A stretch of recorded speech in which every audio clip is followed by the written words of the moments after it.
Welcome to Uncluttered and Unfiltered, the podcast urging you to let it go and don't look back. With nationally acclaimed professional organizer Christine Stone and self-proclaimed hot damn mess radio and TV personality Eden Kendall. Welcome everybody to Uncluttered and Unfiltered, with a podcast for women over 50 with me, Eden, and Christine is here too. Christine is a professional organizer and will share a random organizational tip at the end of this episode.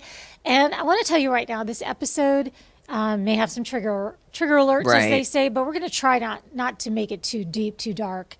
I mean, I think you can't avoid that. You can't avoid it. Sorry, everyone. Talk about trauma and how, yes, because today the release date of this episode is 9/11. Yeah. And so that was something that a lot of people who were adults when that happened, like you and I were, it was very traumatic at the time. And then there's a whole generation and then some of people who it's just always been something that had happened. Yeah. And so what we want to really talk about here are how we're so desensitized, but we're not. In other words, we think that this is just something we've all lived through, but we're not really giving ourselves the care to say, you know, that was a traumatic event. Absolutely. I mean, we weren't there on the scene. Some of us were pretty close. Some of us may have lost people.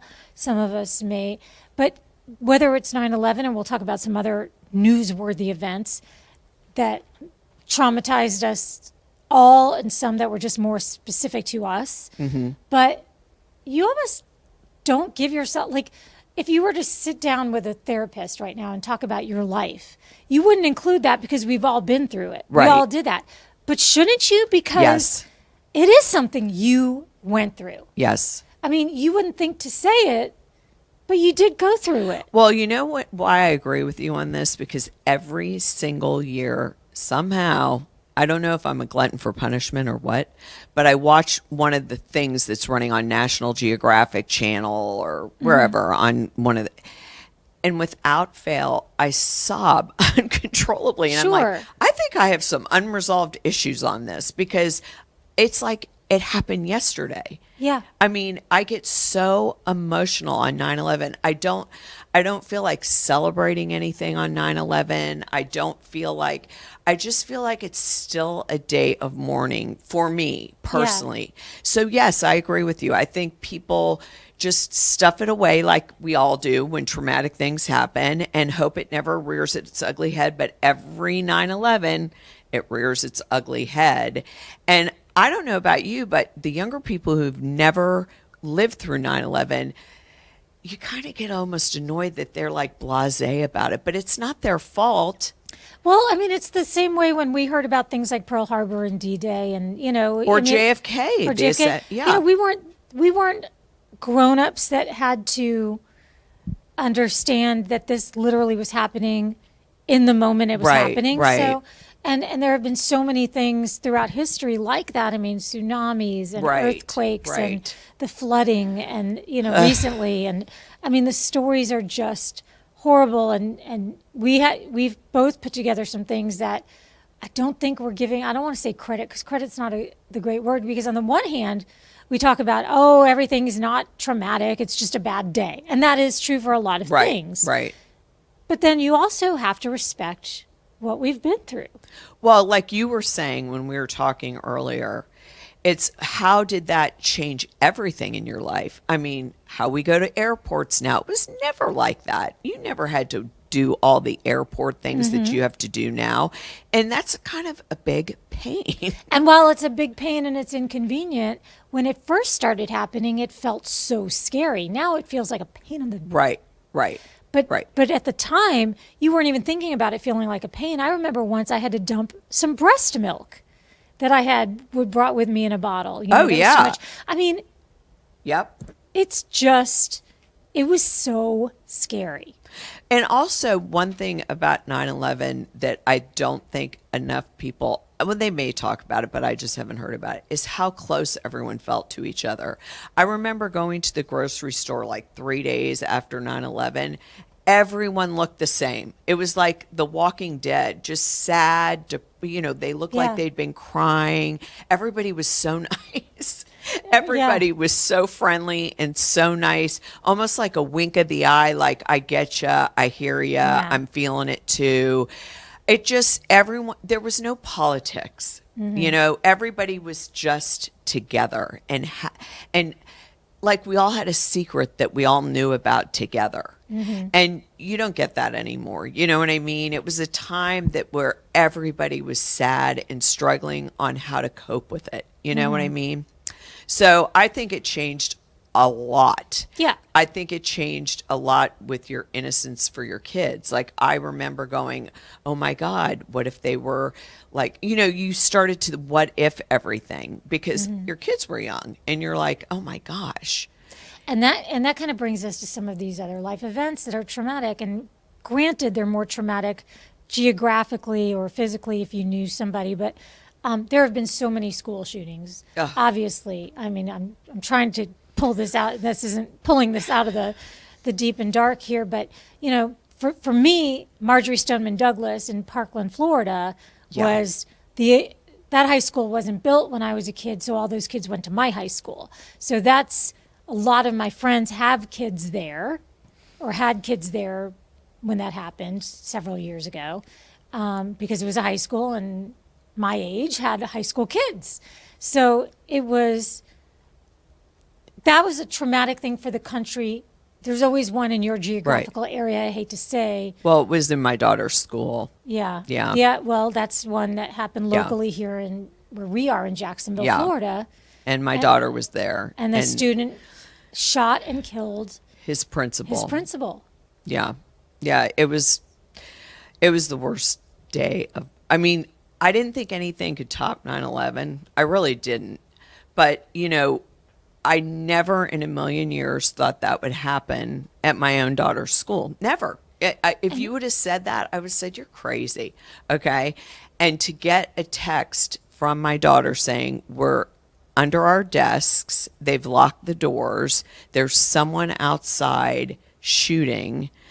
And I said, first of all, I thought she was, I thought she made a mistake. Yeah. There's some noises going on, but it's, and I said, if it's a true story, I'm going to turn the TV on and it'll be on the news, the local news.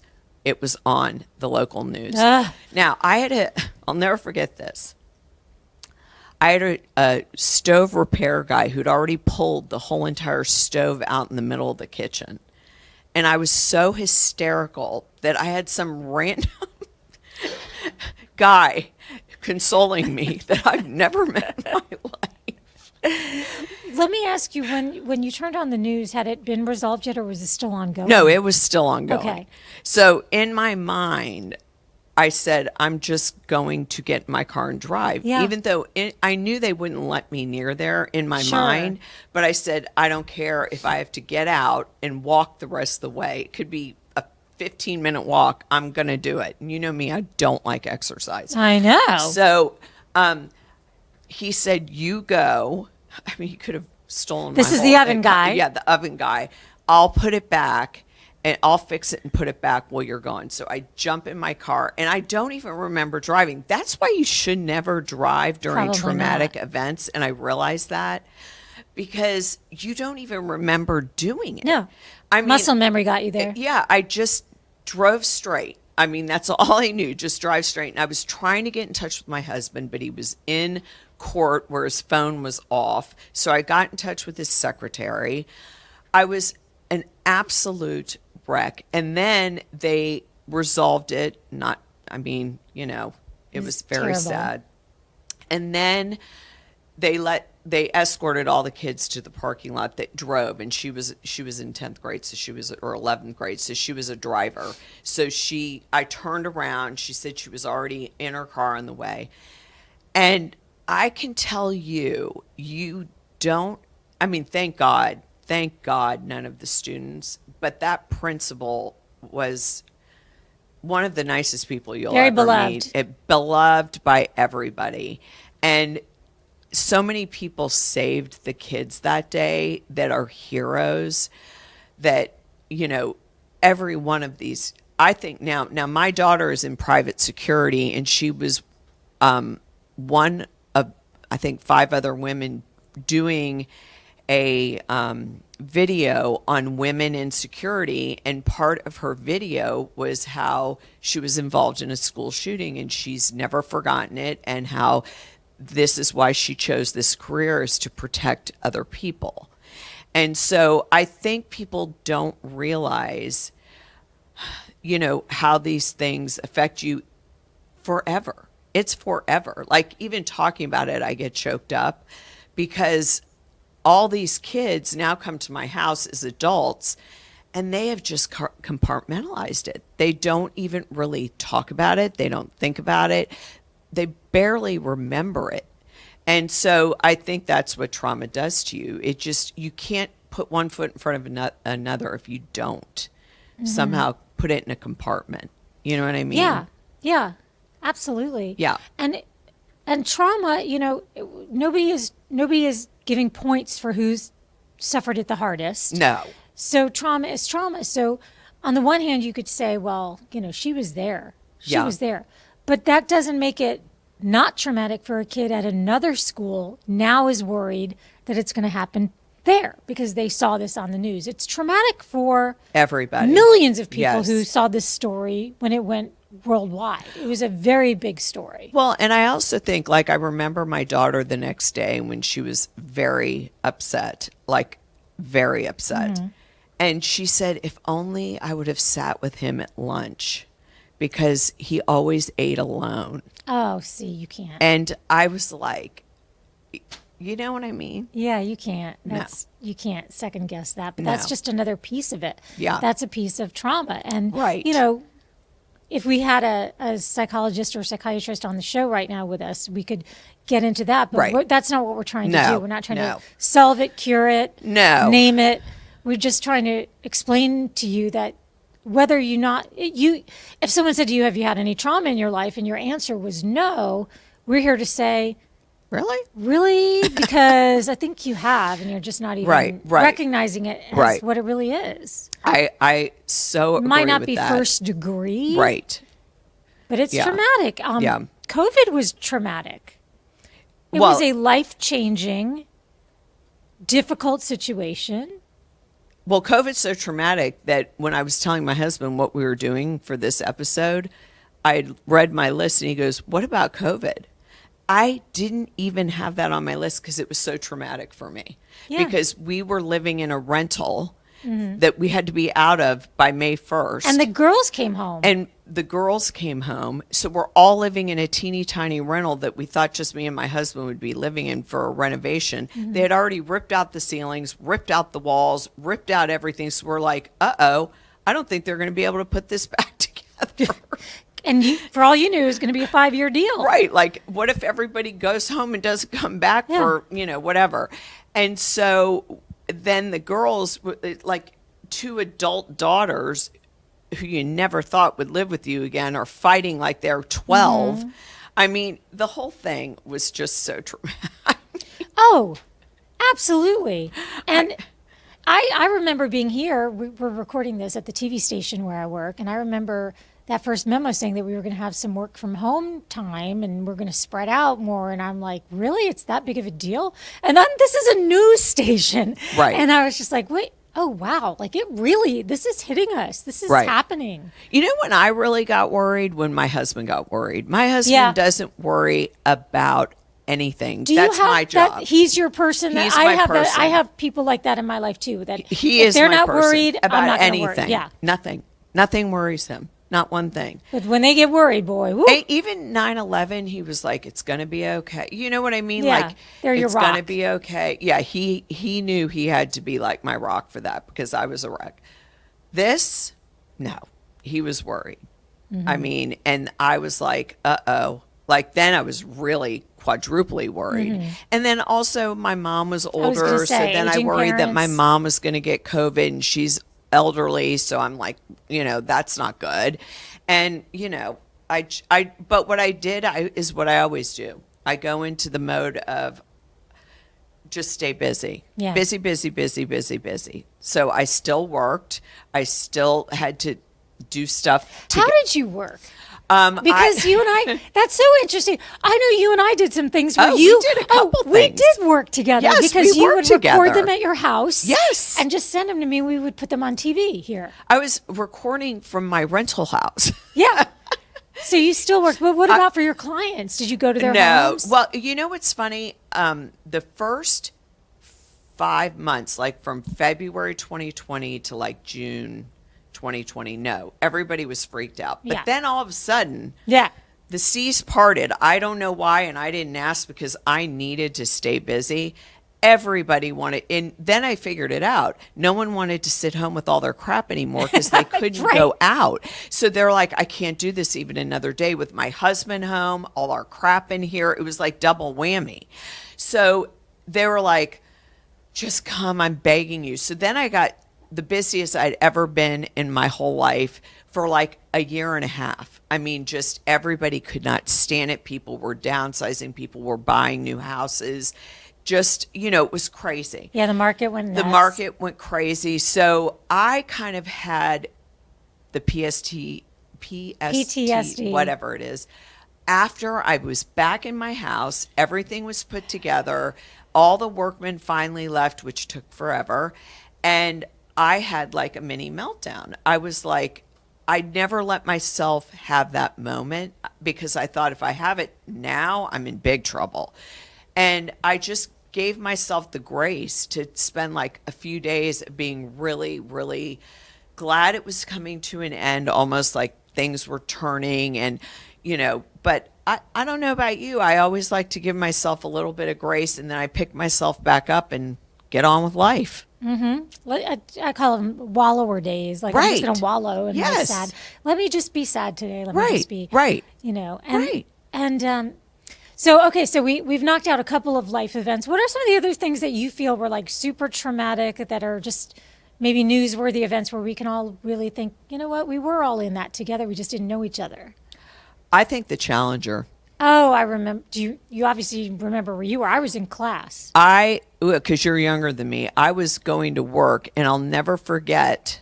I even thought to myself, it is freezing cold in Florida, which it never is, ever. But it was in the 40s in Florida. And I thought to myself, how is that rocket going to take off when it's so cold? Because they said it had been icing, in the morning, that there were ice warnings, whatever, just in the whole state of Florida. It was so cold. And I was wearing the cutest outfit. I will never forget. You remember what this. you were wearing? Yes, because you can't wear boots in Florida because it's so hot normally. So I had these knee-high boots on with this like cute skirt and a big sweater, like heavy sweater, like it was 20 degrees out.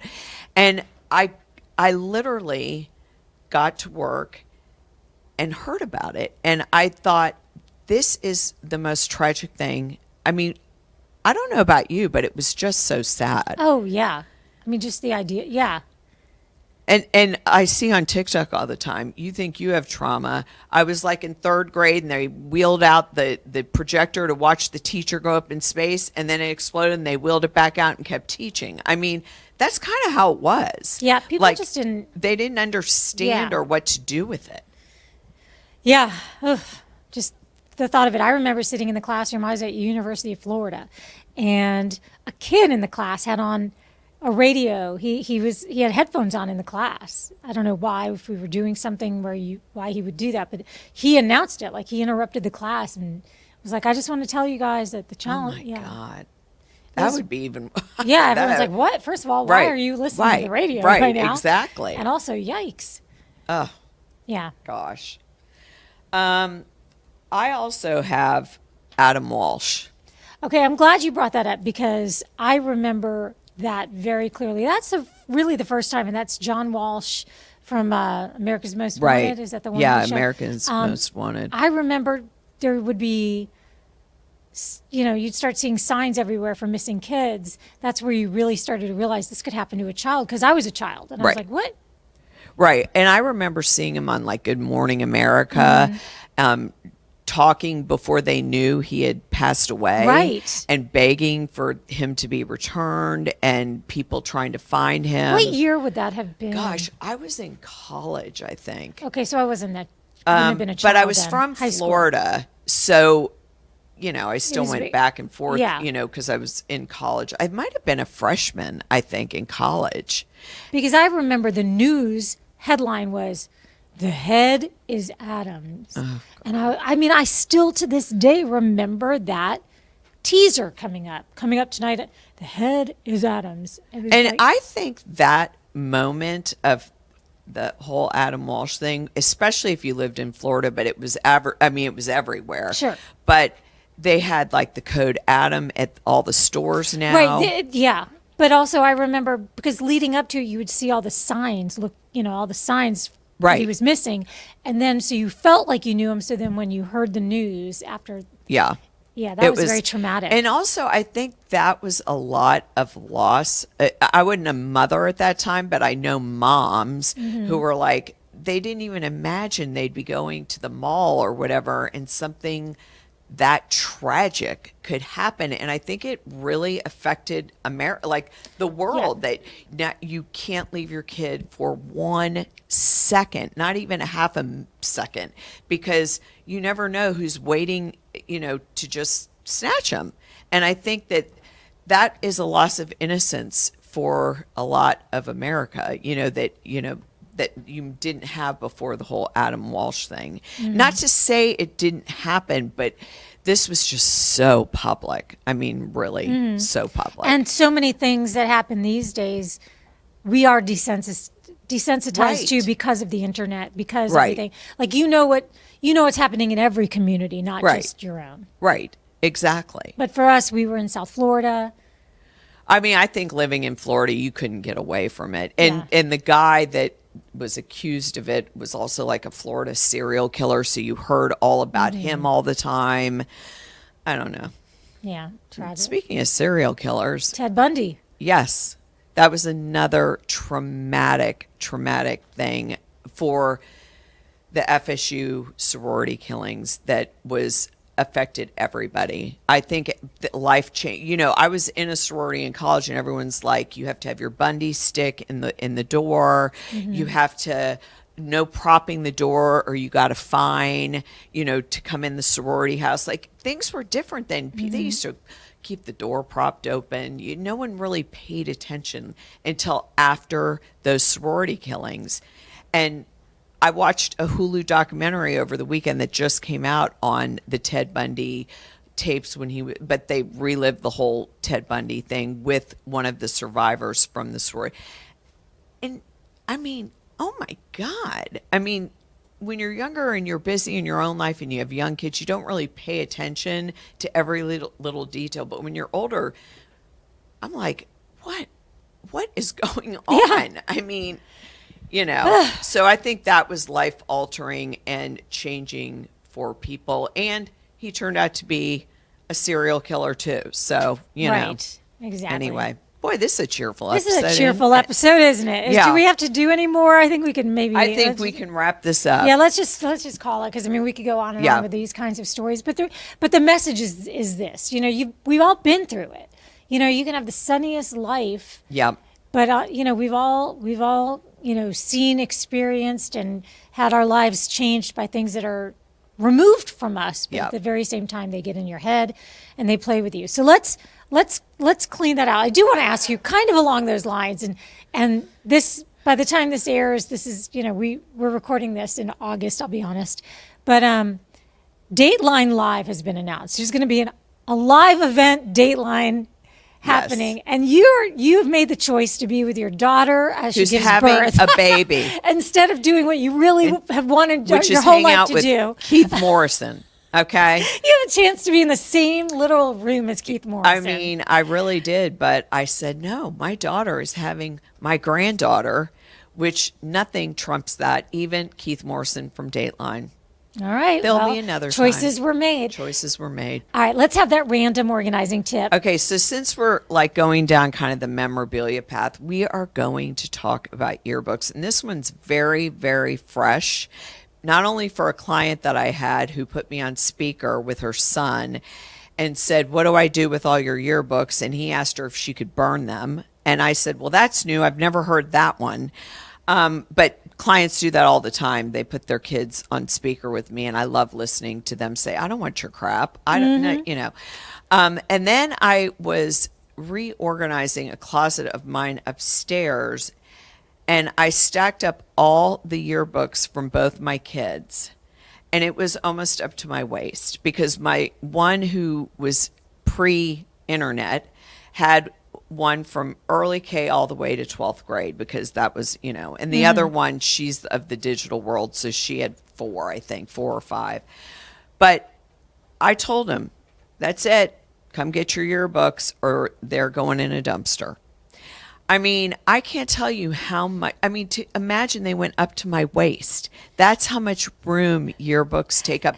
Imagine how heavy that is to move if you were moving and homes. Not only that, that didn't include my yearbooks from when I was in lower school and I was in middle school and I was in high school. So you really have to pick and choose. Are you going to be the storage unit to all your kids' stuff because they claim they don't have the room, even though a lot of over 50 people have downsized and they don't have the room?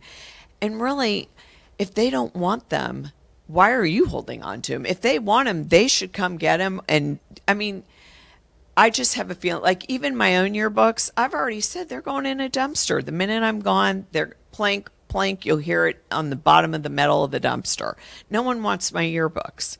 I don't really want my yearbooks anymore either, if we're going to be quite honest with you.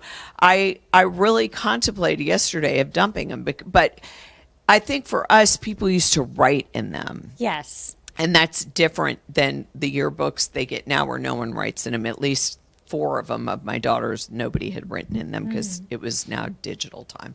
So honestly, look how many yearbooks you're saving. Your husband's, yours, your kids. And if you've got more than 2 kids, you might as well have a yearbook closet. I mean, whole library. You know, a whole library. So pick and choose, give away what is not yours, and let your kids know it's time to come claim your own things. Now, if they're in college, I get it because they still come home a lot and they aren't living in their own place. But if they're out on their own, they're married, they have their own house, their own apartment, come get your yearbooks, please, honey. Okay, there you go. So, you know, with a heavier than normal episode, we close with something bright and perky like dumping your yearbooks. So with all of those big, heavy books full of people you couldn't tell if they walked in the room who they were. Right, who you wouldn't be able to. You can let that go. And don't look back.